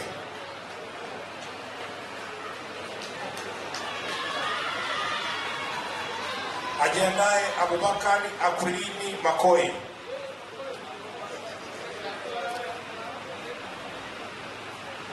Anayefuata Mfano Salehe Bori.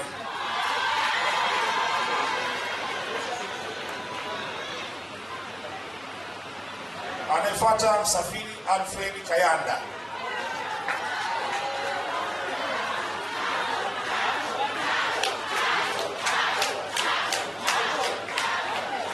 Ajiandae Salehe Saidi Tego.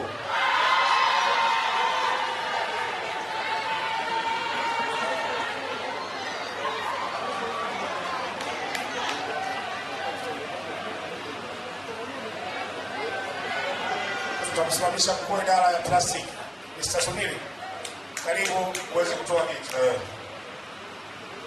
Anayefuata ni Shamsia Hasani Saidi. Ajiandae Taimuri Omar Hassan.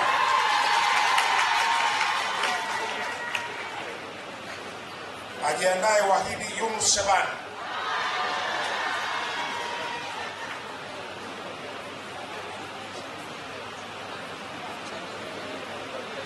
Ajiandae Egbert Erasmus Mtarohize.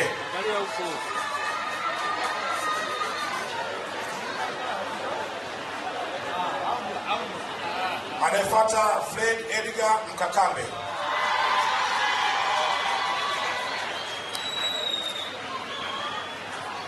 Ajiandae Nicholas Yohana Makange.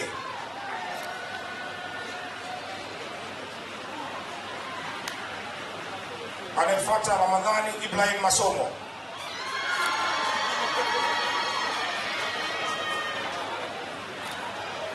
Anayefuata Amiri Shabani Mwasa. Lakini ajiandae Hamisi Kanyama Peter.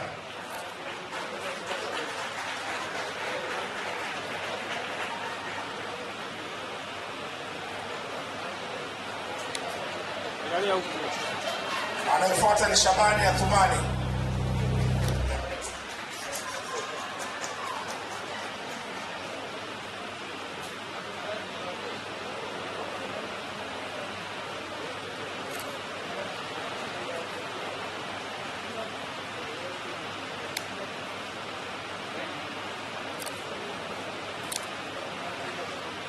Asante, subiri.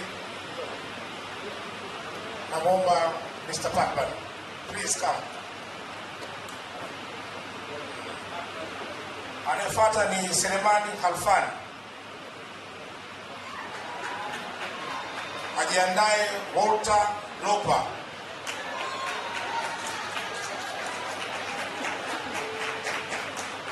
Anayefuata Alfani Madongo.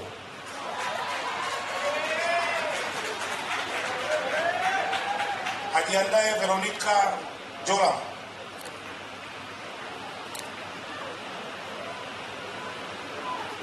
Anayefuata ni Esma Shabani Magambo.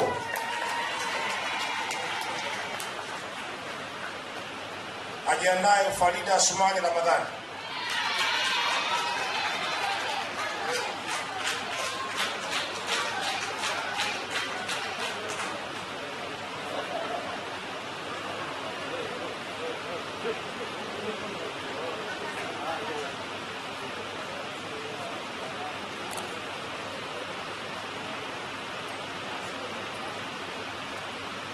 Ajiandae Esther Musa Elias.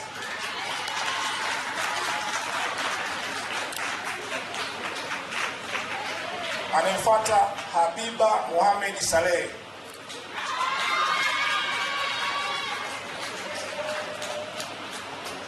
Anayefuata ni Warda Mohamed.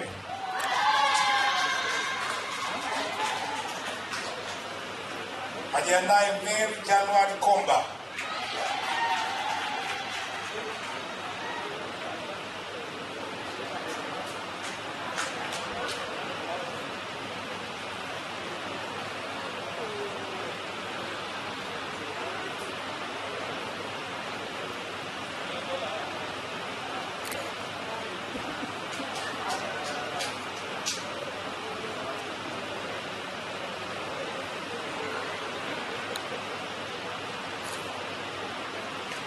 Thank you Mr. Nimkaribishe Munawari. Karibu.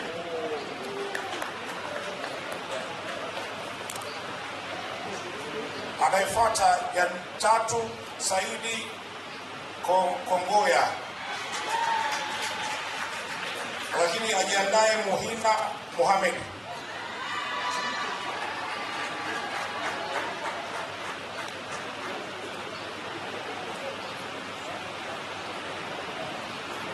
Anayefuata Anastasia Thomas Kafunge.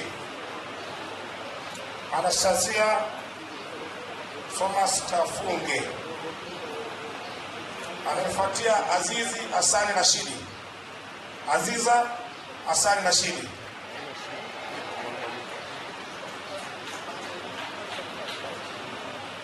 Anayefuatia Shukuru Ramadhani Saidi.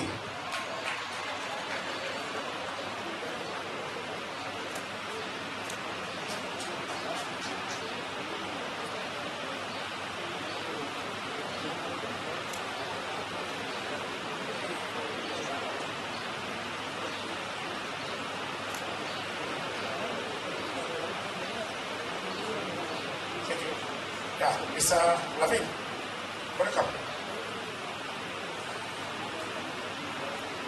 Ajiandae Anet Ushaza Geoffrey. Anet Ushaza Geoffrey. Anayefuata ni Amina Ali Msangi. Amina Ali Msangi. Muhamedi Msogoti Muhamedi.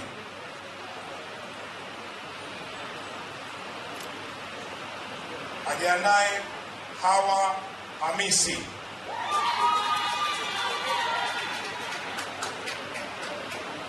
Anayefuata ni Mariam Milaji Juma.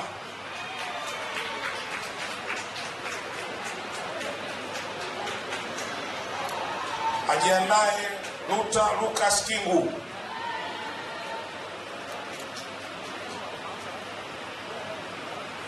Ajiandae Boniface Sweetbart Banzi.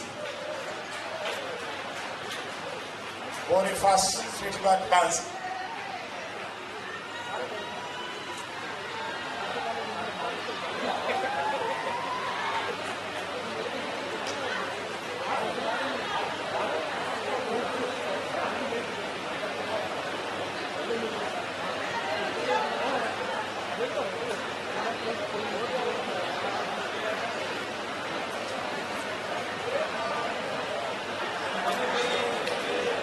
Thank you. Nimkaribishe Mulali Krishna Kari. Anayefuata ni Yusta Deusi Julian.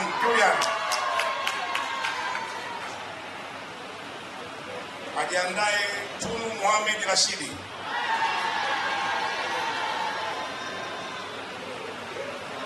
Anayefuata Laurent Simoni Atanazi.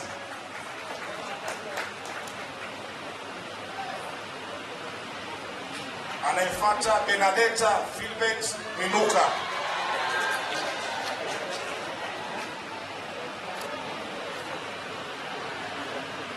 Ajiandae Matilda Hugo Kinabo.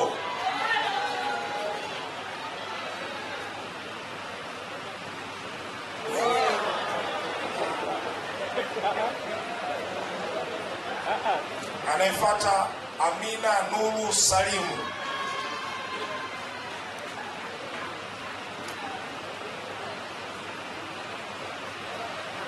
Na wa mwisho atakuwa ni Kefren Salome Meshak.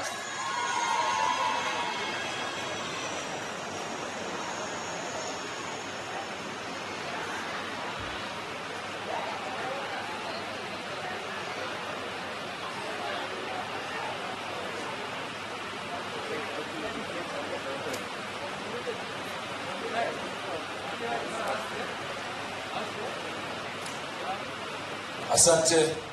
Makofi na vigelegele kwa wafanyakazi bora.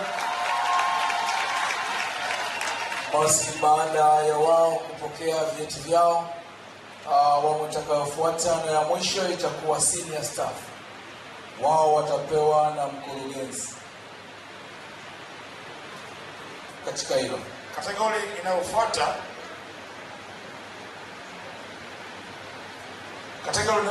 ni senior staff ambao vyeti watapewa na mkurugenzi wetu Mr.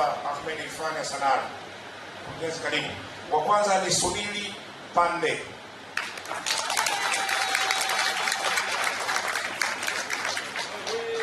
Ajiandae Orwin Devados.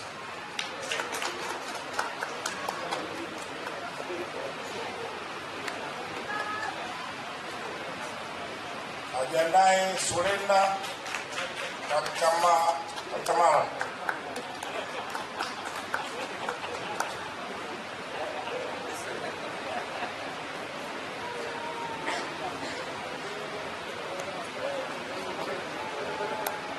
Ajiandae Muhammad Ali Fakiri.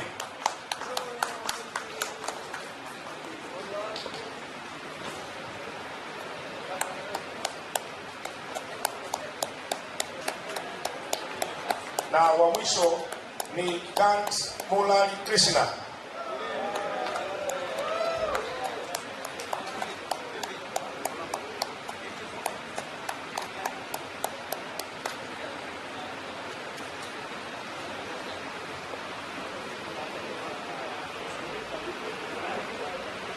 Asante. Naomba makofi na vigelegele vingi kwa senior staff. Awi?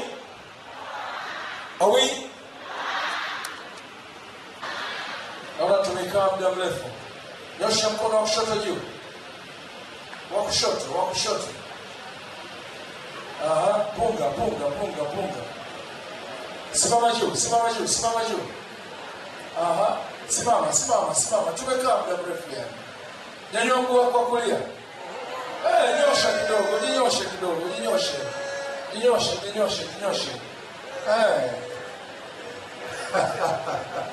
Na ukikaa muda mrefu bila kuongea mdomo unanuka. Cheka. Asante. Tukae wapendwa. Wapendwa wafanyakazi wa TPPL, basi tukiwa tunaendelea na utaratibu wa zawadi, wako ambao hawajasimama kabisa. Hapa tuna box. Ndani ya box kuna majina. Utampiki mtu yoyote ule. Utakuja, utachagua kikaratasi kwenye lile box. Alafu utasoma ni jina gani.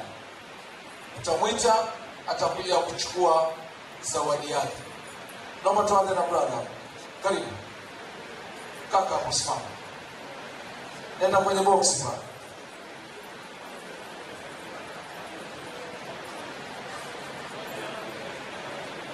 Okota kikaratasi chochote kile. Joko hapa ili tupate picha. Geuka tu. Mwonyeshe ishara hicho kikaratasi.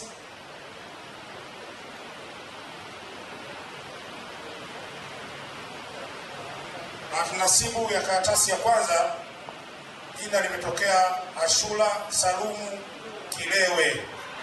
Ashura. Changamka uje upate zawadi yako. Ashura. Makofi na vigelegele vingi kwake.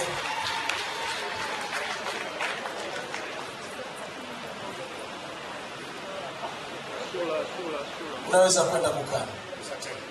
Sasa sio umempa hiyo basha ukasema umetoa wewe. Wametoa TPPL hiyo. Asante. Naomba dada njoo tuokote karatasi. Karibu. Chukua karatasi moja hapo. Ifungue mwenyewe.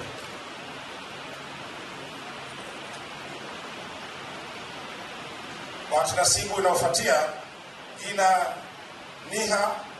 Nia Salehe Nyumba. Nia Salehe Nyumba. Karibu. Pale. Angalia huku.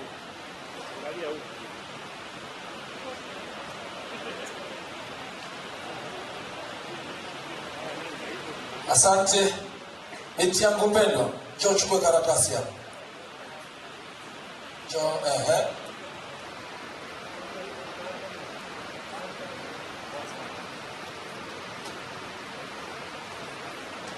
Aya, nenda pale.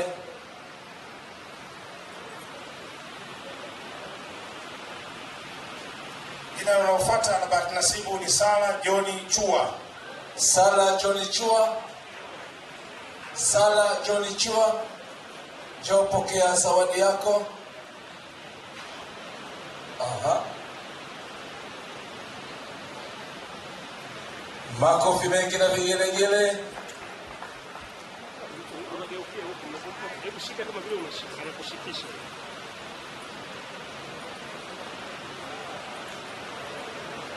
Aha, asante. Brother, njoo tuchagulie karatasi pale.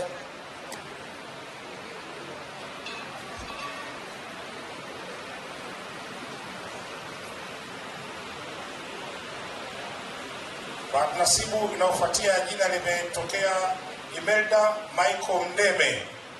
Imelda Michael Mdeme.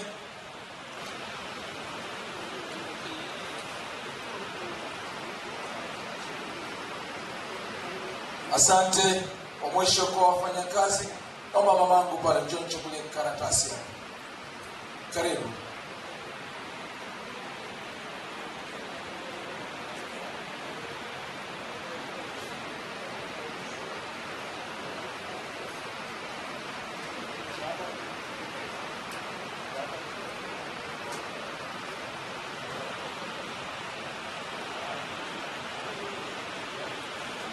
Jina linalofuata ni Jasmini Hassani Hamadi. Jasmini Hassan Hamadi. Karibu.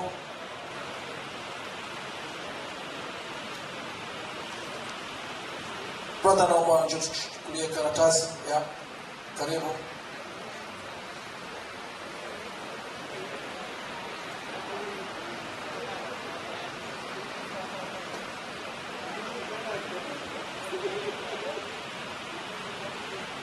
Jina la bahati nasibu linalofuatia ni Shakila Ali Asumani. Shakila Ali Asumani.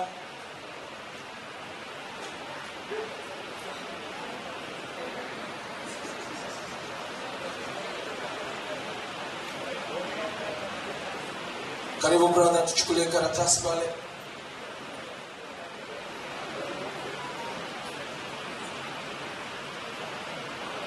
Jina linalofuatia la bahati nasibu Neema Castori Anyosise.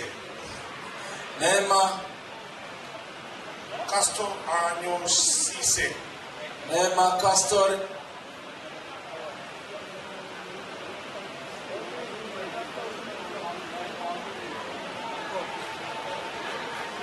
Aha.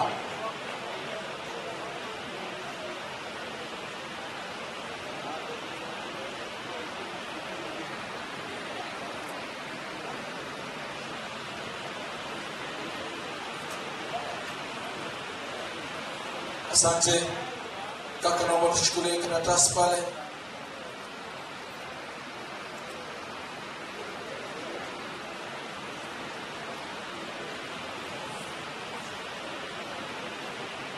Jina linalofuata kwenye bahati nasibu ni Witness Peter Paulo. Witness Peter Paul. Witness Peter Paul.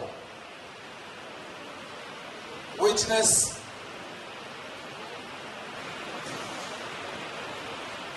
Jina linalofuata ni Neema Hussein Mushi.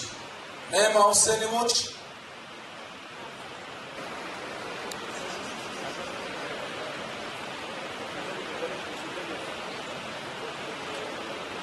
Asante. Kaka, naomba tuchukulie karatasi pale.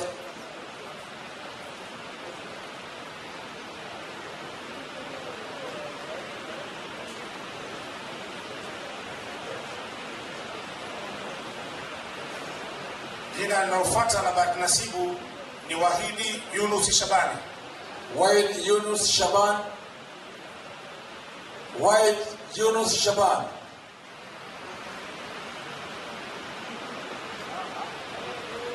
Asante.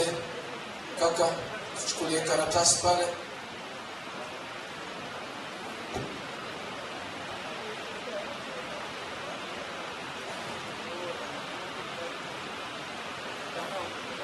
Jina linalofuata la bahati nasibu Siwema Saidi Mtambo. Siwema, karibu.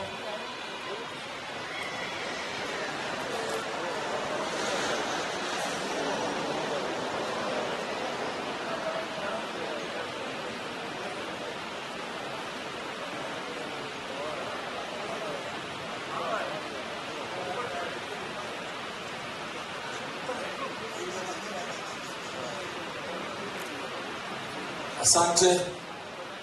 Kaka, tuchukulie karatasi pale.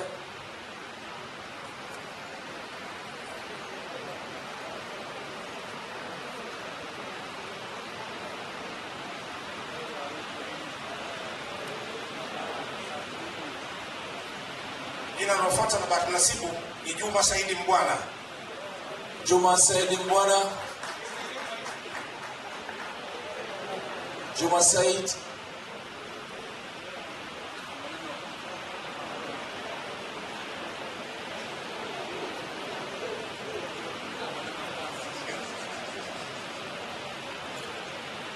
Asante. Karibu tuchukulie karatasi pale.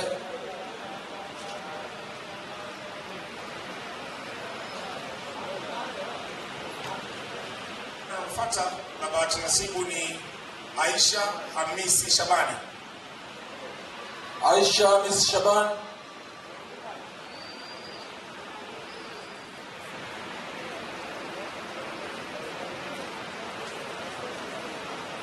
Asante. Asimame dada mmoja hapo tafadhali. Dada mmoja yote yule asimame.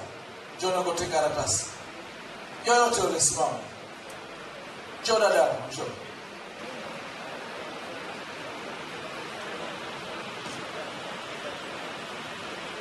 Jina la bahati nasibu linalofuata ni Fatuma Saleh Lwambano. Fatuma Saleh Lwambano, nenda pale uchukue zawadi.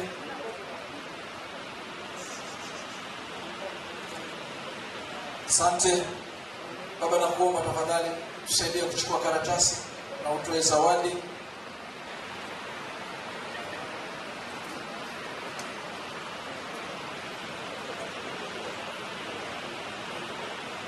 Jina linalofuata la bahati nasibu Aisha Hamisi Idi. Aisha Hamisi. Pokea.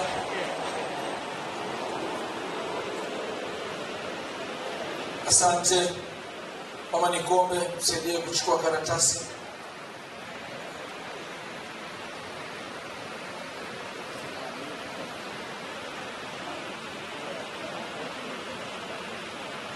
Jina linalofuata la bahati nasibu ni Suzana Geugi Mtapulo.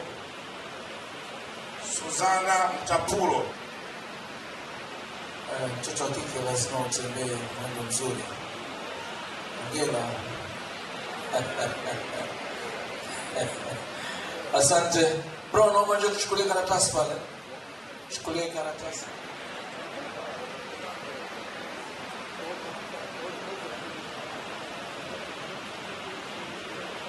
Jina linalofuata la bahati nasibu ni Anifa Salum Bakari. Hongera Anifa.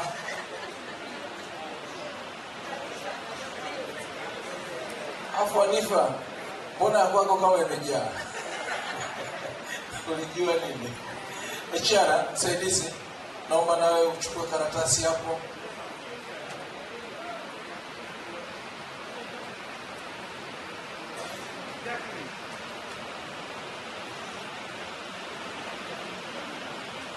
Bahati nasibu inayofuata ni ya Fatima Ahmed Irfani Hasanari. Fatima. Aha. Kwa sababu Mr. tunaye atampokelea. Kumbe.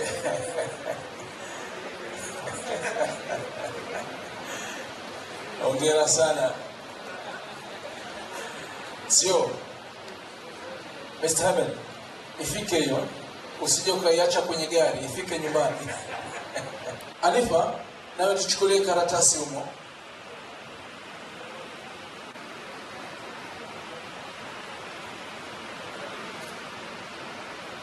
Jina linalofuata la bahati nasibu ni Sefu Ramadhani Ngogomo. Sefu Ramadhani, karibu sana.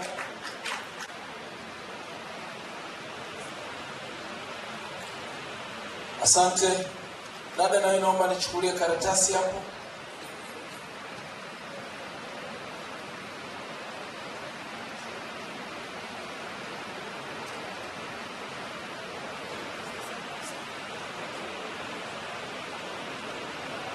Jina linalofuata la bahati nasibu ni Sefu Emmanuel Bonzali. Sefu Emmanuel Bonzali. Sefu Emmanuel Bonzali.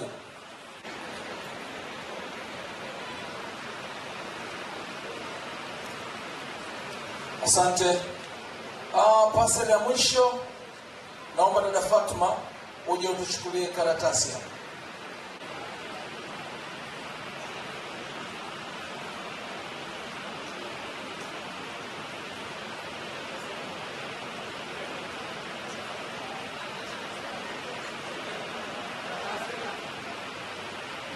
Jina linalofuata la bahati nasibu ni Hafsa Rajabu Sivijui. Hafsa Rajabu Sivijui.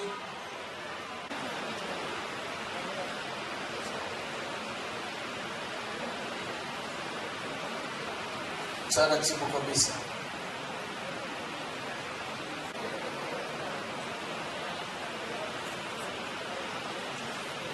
Asante. Wani, lakini kama alivyosema mkurugenzi, sio kwamba ndio mwisho, kwa sababu kuitwa hapa mbele na kupokea zawadi, lakini zawadi zinaendelea kutolewa. Zawadi zinaendelea kutolewa. Muda wote utaisiona simu yako inaita hapo, basi ni sehemu ya zawadi ya TPPL. Basi mwishoni, Chiala Steve, karibu kwa maelekezo. Mpira wewe. Naona kama mmesinzia kidogo. Alivyosema mkurugenzi kwamba hakuna ambaye ataondoka hajapata zawadi humu ndani. Kuna zawadi zimeandaliwa ambapo tutagawa, kila mmoja anaondoka nayo. Kuna feni, kuna pochi, kuna chupa ya chai. Kwa hiyo kila mmoja ataondoka na zawadi yake. Lakini kama alivyosema msifike nyumbani, msikacha kwenye gari. Lakini vile vile leo ni siku yetu ya TPPL, tumeandaa chakula ambapo tutakuwa tunatoka, tutapata zawadi pale kwenye mlango wa kwanza. Baada ya kuchukua zawadi pale, kuna chakula kimeandaliwa nje.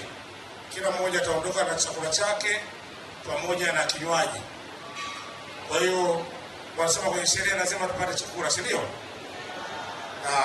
Basi baada ya kusema maneno haya, nipende kutoa shukrani zangu za dhati kwa wakurugenzi wetu, management nzima, kwa ajili ya kutuandalia sherehe yetu ya leo. Sisi kwa niaba ya wafanyakazi natoa shukrani zangu za dhati, na hii ndio itakuwa mwisho wa shughuli yetu mpaka hapo tutakapokutana au uongozi utakapotuandalia. Basi niwashukuruni sana kwa kushirikiana pamoja, tuwe tayari kupata zawadi lakini na chakula. Asanteni sana kwa kunisikiliza. Wakati meza kuu watakapokuwa wanatoka, tutasimama na kushangilia baraka zaidi, tupate picha moja na wakurugenzi. Wakimaliza watakuja wasimamizi bora, na wanaofuatia watakuwa viongozi bora.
Basi wakati wakurugenzi wetu wanaondoka, naomba tusimame wote.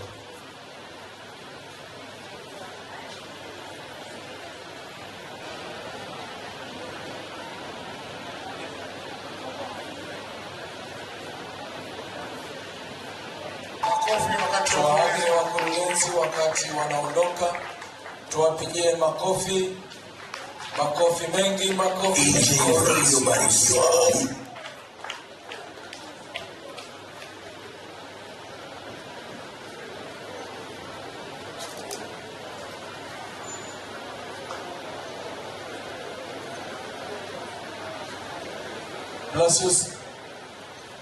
Blasius. Zawadi zitatolewa kule nyuma kama ambavyo umeelekezwa. Kisha chukua zawadi yako, basi unatoka unachukua plate yako ya chakula na kinywaji. Ndio tutakuwa tumemaliza, tunaelekea majumbani. Wale wa viti vya pale nyuma vingesogeza kuacha nafasi hapo kwenye huo mlango mwisho hapo. Kwenye mlango mwisho hapo tusogeze hivyo viti. Naomba tusogeze viti hapo ili tuchukue zawadi zetu huko. Ingependeza kwa sababu mvua hamna.